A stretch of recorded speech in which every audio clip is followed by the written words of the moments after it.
Welcome to Not Milk Never Milk. Subscribe if you're lactose intolerant. You've already opened Task Manager and spotted a suspended process. Good. First, identify the exact app, PID, and file path so you know what you're acting on. Once done, try a simple resume sequence. Select the process, then attempt a graceful restart of the app from its UI. If the app won't respond, right-click and choose End Task to force stop, then relaunch as administrator. Make sure to note any error messages before moving to deeper repair steps. Now dig deeper. Launch Process Explorer to inspect threads and handles.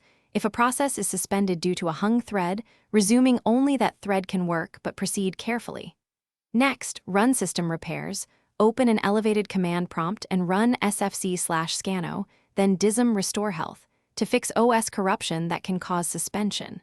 Also update related drivers and check Event Viewer for precise failure codes. Once done, perform a clean boot to rule out third-party conflicts before reinstalling the app.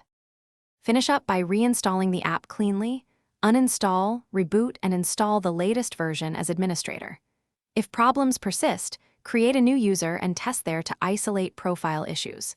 If suspension continues, boot into safe mode and run the app. Safe mode often prevents third-party interference and reveals whether system services are at fault. One key troubleshooting tip: if nothing fixes it, perform a system restore to a recent.